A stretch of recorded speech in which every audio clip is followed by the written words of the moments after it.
Amy, it's a pleasure to welcome you. Thank you. I'm happy to be here. You are in a very unique position where you are a successful entrepreneur in the past. You go and sit with the VCs and help them decipher what's the market doing, where the innovation is coming from. So there's investment and there's opportunity, and you're right in the middle of it. So how do you look at your role as the EIR? Yeah, that's a great question. I feel very fortunate to be an EIR at Cue Ball Fund, which is based out of Boston. I'm actually based in San Francisco, and I think it's a value add to the company in that I'm sort of in the hub of where the entrepreneurial action happens, and I act as the eyes and ears on the ground for Cue Ball.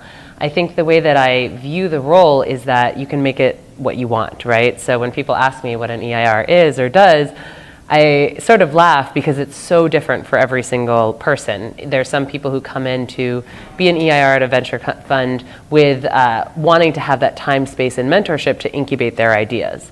For myself, I came from a relatively successful career as an entrepreneur a few times over, and had started to see a lot of things in the industry that I was excited about in my own experience. That's digital healthcare, and started to see more and more opportunities within that for women. And so I knew one of the founders at Cue Ball for many years. We spent a lot of great breakfasts and lunches and dinners talking about what I was seeing in the field. And at a certain point, he said, "You know, it would be pretty great if you came over and did this for us." Not with really an intention to bring me into their existing deals, but really to have me build out a vertical of my own. And I think bringing the entrepreneurial mindset into that, rather than the traditional maybe MBA and bank-educated mindset, was a different perspective that's worked out well. When you talk about healthcare and health tech, are there more opportunities naturally for women compared to other verticals in the STEM? Yeah, I think one of the things that for me has been very exciting is that we are having a new openness in conversations around women's needs. And that is everything from Newsweek calling 2016 the year of the tampon, the year of the period, and to looking at the fact that women suffer from mental health issues 50% higher than men. We have pre, during, and post-pregnancy needs that have traditionally been either underfunded or under-researched. So I'm excited about the idea that we can start to look at both personalized medicine and more sustainable consumer products, bringing healthier options for women. What do you look for when you're scouting for entrepreneurs? First and foremost, which I know which everyone says is a great founder. I do think that in a lot of areas in which I'm looking, they're really new. There's areas in which we aren't trying to disrupt a certain field, we're trying to create one, right? So you think about the idea of a market maker, or market taker.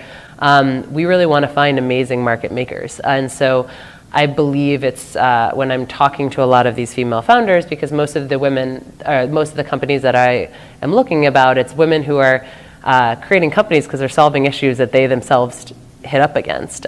So, ideally that means that you have a woman who is networked within her field, who is really persistent and does not take no for an answer, but also knows her numbers and knows how to really dive into the data.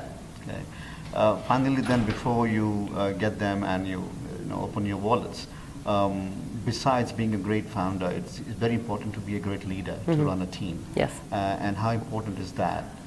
I think it's incredibly important. I was talking to one of our entrepreneurs recently who said, as a CEO, a first-time CEO, she didn't realize that her job was going to change every 3 months. And she's now about a year into the company. They're doing incredibly well. They're hitting major milestones and starting to really move from that 5-person company, which you get comfortable in, to a 15 and a 20-person company.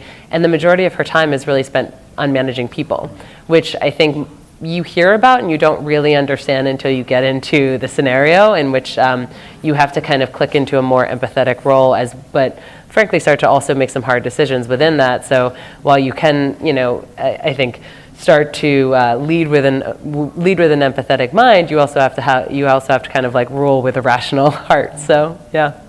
Good insights. Thank you. Thank you. Okay, thank you so much.